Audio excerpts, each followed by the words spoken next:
everyone, Nubkeks here and welcome back to Heroes of the Storm. Today I'm going to be playing some Kharazim for you guys.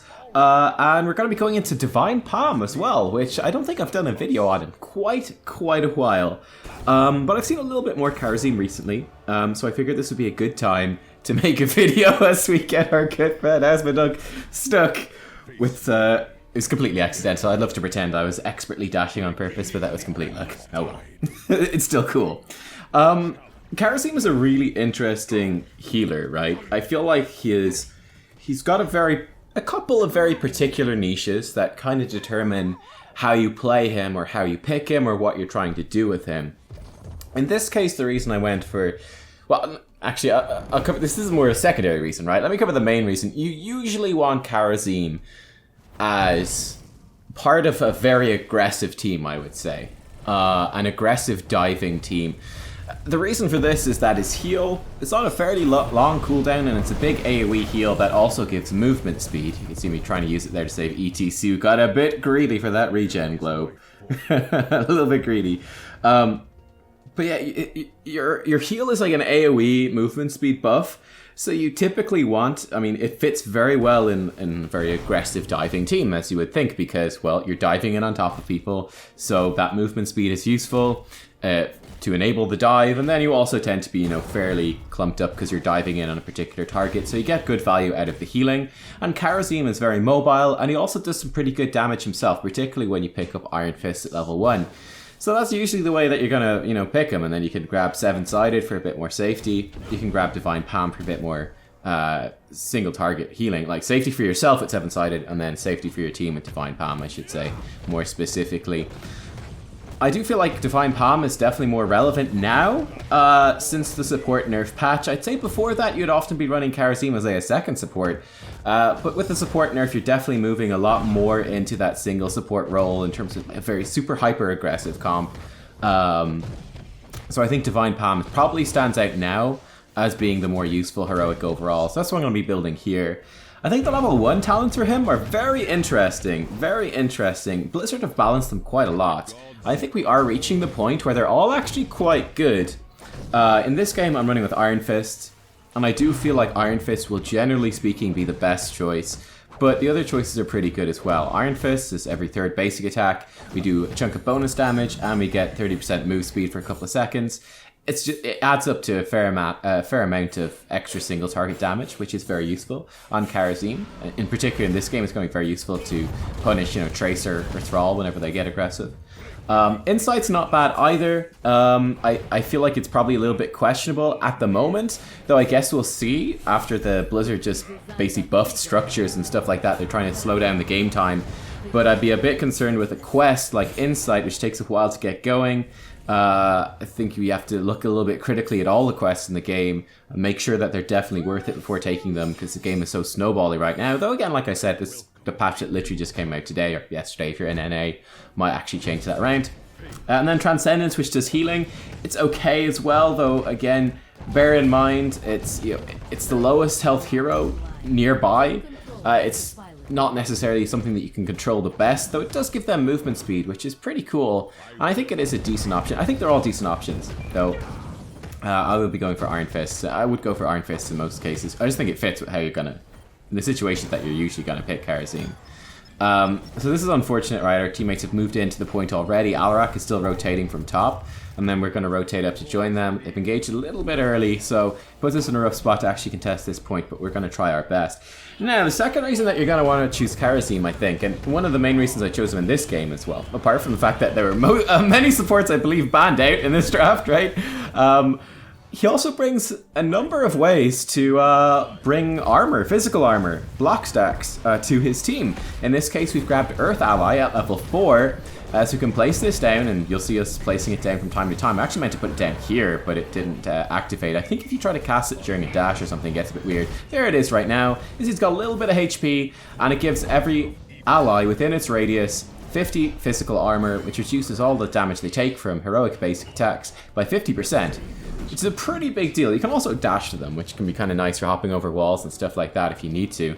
But yeah, that's a really nice buff to give to your teammates. whenever you're going up against an enemy team that has a lot of physical damage. In this case, I was kind of looking going, oh, what support do I pick that's going to be good against Tracer? And they also have Thrall, and they also have Tychus. Not sure what to pick. And I said, you know what, Kharazim's going to fit pretty well. Because when Tracer dives in or Thrall dives in, we can drop that Earth ally, which might be what we need to keep us alive. You know, that Tracer assassination potential, we can also dash on top of her and be punching her in the face. If she panics, throws her pulse bomb early. We'll have the Divine Palm once we're at level 10, we can counter as well. So you see what I mean? It provides some nice choices. There's another talent at level 13 as well that gives you personally some physical armor. It's called Sixth Sense. I believe Illidan has a talent of the same name, which is different though. And this gives you 75 physical armor for Kharazim himself whenever he is stunned or rooted, and lasts for 4 seconds. So yeah, it's also going to be pretty good in this game. Johanna's going to trigger loads of stuns. Thrall has a root as well. If Thrall's ever hitting us, he's probably going to be rooting us. So I figured that would work pretty nicely too. This is really good. You see, I'm kind of lurking in the back here, ready to dash in and give a heal if needed. And yeah, seeing as my HP is so low, our teammates are relatively healthy. I'm actually going to take over the gunnery position. We'll have our 2 mages. Sure, they're a little bit squishy, but they can kind of fling spells away from the distance. And we can go in and do damage with the Protector. I'm still not sure if having 2 people in the Protector is ideal, or if you should, you know, just have the foots Protector person move the foots and get him in position, and then just hop into the gunner seat. I don't know, the driver, right? I feel like that probably is the better way to do it, and you just hop back to the driver to give your teammates the AoE shield, but no matter. This is what we're going to do in this particular game. Should be alright. Yeah, level 7, I went for Blinding Speed. This will decrease the cooldown on our dash by 2 seconds and increase the max charges by 1. Pretty damn useful for just extra mobility within the team fight. We can kind of hop in aggressively, we can jump to our teammates, whatever it happens to be. I think it's just a nice little upgrade. I actually think we got a few different things on this tier that are pretty good, such as increasing the movement speed bonus on your W to 30%. That's pretty nifty, and that can be very good with the dive team. I typically go for Blinding Speed though, because it's quite flexible. And then level 10, as I mentioned at the start, we are going to go for Divine Palm. 60-second cooldown, pretty short actually. Once you get the timing down, it can be difficult, but in this case, I mean, we've got Tracer Bombs, so that's a pretty obvious thing that we can try to palm, which should hopefully be fairly useful. You can see him kind of lurking back here. I know that the enemy's there. We can see Chromie's back in base, Alarak and Li Ming are in the other lane, so I'm just holding back at that point. I'm like, alright, ETC's going to go forwards, and we're going to protect ETC if he's in any trouble, and then he's not, so we're all good. Just being kind of patient. This was a weird game. I felt like I was kind of standing around quite a lot. But then that's also representative of sometimes what you need to do. I also was very lazy and just did some basic attack moving. Just attack move in this direction and punch loads of minions. Who cares about Soda Stepping? Very lazy, but what can you do? It is worth mentioning, you know, like I said, the level 1 talents, they're all decent enough, right? Same thing with the level 4 talents, the different allies you can get. They're all pretty good too, right? Air allies, which give you vision and give you dash targets on a shorter cooldown with a couple of charges. That's pretty good as well. Also pretty good against stealth heroes, so that's nice. Definitely worth mentioning. You see in this case, for example, we're just going to like focusing some fire on the Tracer. Not quite enough to kill her. Almost get her dead, but not quite. I've got Palm, so I'm not actually that scared. Never mind, Tracer does die as ETC stage dives in quite beautifully. And you see I'm just lurking here, right? I have to be scared of a Tracer dashing in. You know, Tychus has his grenade. We'll perhaps have Odin. Alexstrasza will perhaps have Cleansing Fire, but on the whole, there's not too much that I need to be too worried about. So I can kind of lurk here just behind my team, knowing that the enemy team can't actually get on top of me, and will actually be just fine to kind of stick around, drop the Palm, drop the AoE heal, drop the move speed, maybe even dash in for a few punches and secure a kill. I can do that even when I'm low HP, because I'm just keeping track of what the enemy team is able to do in terms of threats. So you'll notice that in terms of my positioning, or for example, when, let's say, Tracer or someone is nearby, I'll try to be a little bit more careful, for example, and just be aware of where she might be and what she might be doing. And at the moment, I think she's killing ETC, unfortunately. I don't know how she got there, but she's there. I guess she was looking for us doing our own camps. Yeah, I'm not sure exactly what's going on here. People are kind of gone all over the place. I would say that in this situation, the best thing to do, obviously I'm going to say this is what I was doing, right? Which is go down and take the 2 Merc camps down bottom and get those power-ups to fight on the control points. Seeing as it's up top, the better thing actually would probably be to go take the support camp in the middle. But anyway, too late for it now. We've done what we've done. I'll be back alive, the whole team to fight for the shrine, and we've got talent tier advantage, so it should be just fine.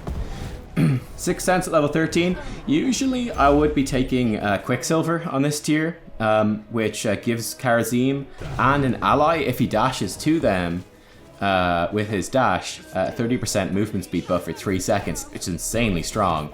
Insanely strong. It makes it's just a lot of mobility to people like on a short cooldown. So this super good with your blinding speed. Talent at level 7, reducing the cooldown. Chromie is getting super toxic because she doesn't know what one of ETC's heroics does. She's silenced. No surprise. No surprise. But yeah, I'd normally go for Quicksilver. In this game, though, I want that personal survivability of 6th Sense. I'd rather...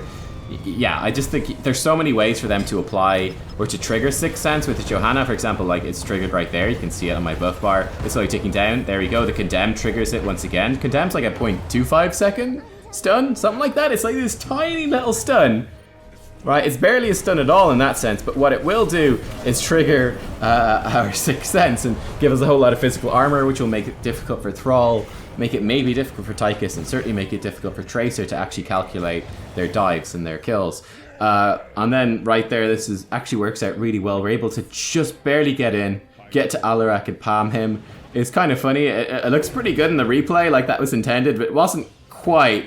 It was more like we got back to our wall, so I was going, hey, hang on a second. 1, 2, 3, 4. There's 4 of us here. Where's our 5th dude? And I was like, oh shit, he's on the shrine. Better go up and help him out. We got there just on time. So a little bit lucky, but we'll take it. We'll take it. I mean, I don't know. Half of skill is making your own luck, right? Let's go with that. Let's go with that. All right, we're level 15 now. This is a nice lead. And we're starting to push in through here. ETC has gone to split push. Chromie's probably really mad, but he's got stage dive back up again now, so she can just stuff it, I guess. Here he comes. ETC is on the way. Wonderful stuff. So we're going to go in. I think I misclicked something there. You can see him just kind of standing AFK, which is pretty dumb. Our targets in this fight, so as the Kharazim, what we bring is we do bring fairly decent single target damage with, you know, our basic attacks. It's really not that bad. So there's actually a few targets that we really want to hit in this case. So whenever Tracer is diving our allies, it's very valuable for us to fire off basic attacks at Tracer, just to pressure her out of the lane, right? Get her off our back. So she's a very valuable target for us to focus on. Alexstrasza is also super valuable because we have that mobility to get in and do some damage, and every bit of damage that we do to her will limit the healing that she can do with her Q, right? This is based off of her current HP.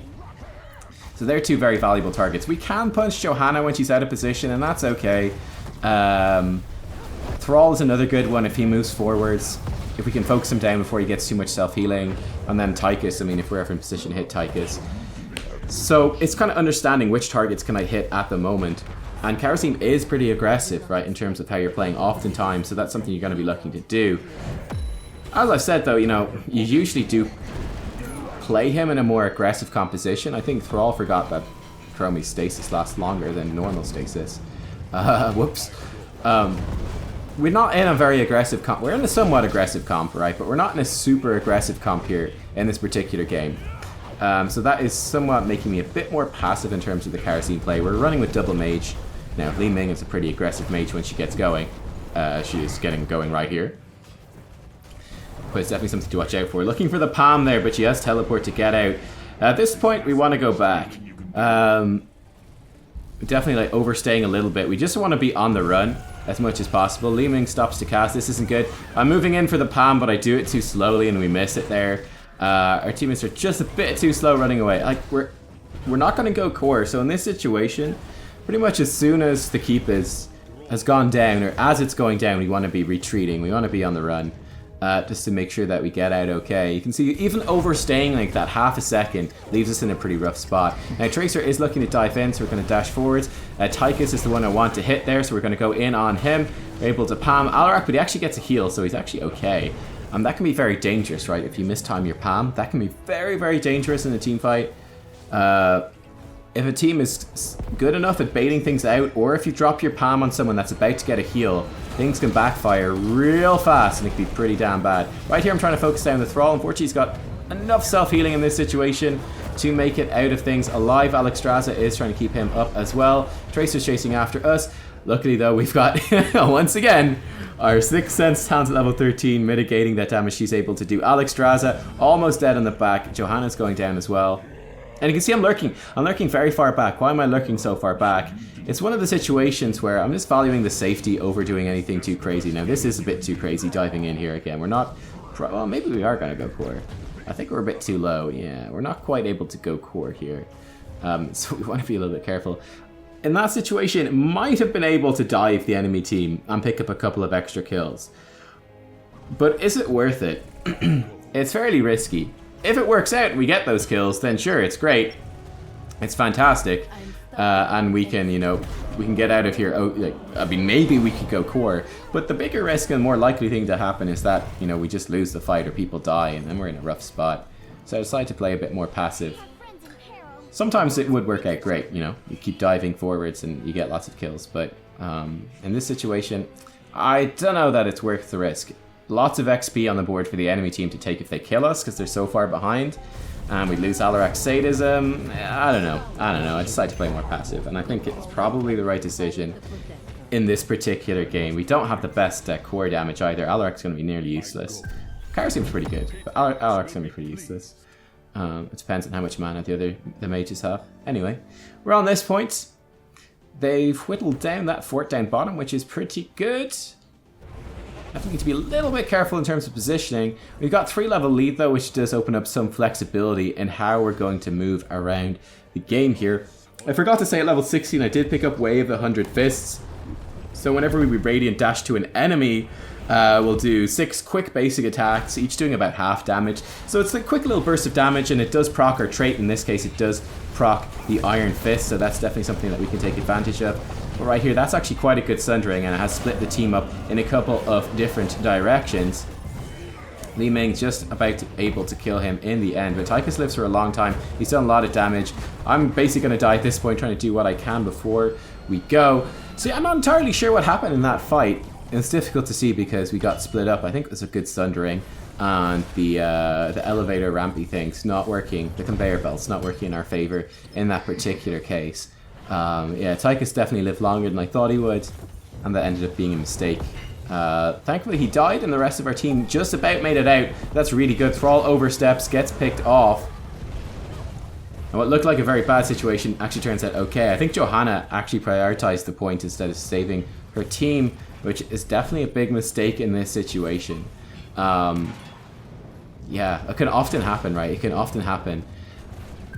Getting that balance, I suppose, between when you go for the objective versus when you go for the team fights, that can be a pretty difficult thing to do. That fort has like 1 HP. There it goes. Fort is down. We've got our level 20. It's a pretty interesting tier for Kharazim as well.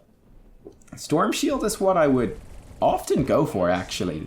But in this game, I don't think Storm Shield is much good. Looking at the enemy team, Tracer, pretty much single target. Tychus is pretty much single target as well. Thrall will mostly be single target. They're very, very single target focused. They're not really doing all that much AoE. Certainly not that we're going to be preventing really with Storm Shield, like to an extent, but maybe if they had Odin, but nah, I don't think with the comp that they've got, it's really that strong. So what I will go for is Peaceful Repose, which is a very strong talent just in general. What this does is it lowers the cooldown of Divine Palm to 5 seconds if it doesn't proc on someone's death. So you can kind of use it as a bit more of a denial thing, right? We can just palm someone and go, alright, well you can't shoot this person for a few seconds. That can be pretty useful. Thrall gets killed.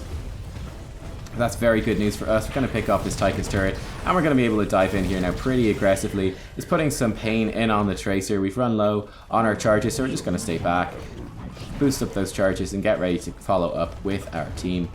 Yeah, level 20 advantage helping us push forwards through this now at this stage. I probably prefer to be in the Protector myself now, but we're okay. It is keeping an eye on the Tracer, making sure she's not able to do anything too untowards. And this is actually a really good situation. Alexstrasza is way out on her own. We're able to take her out thanks to some help from our teammates as well. Tracer probably almost could have killed her right there. Didn't have a dash available, sadly.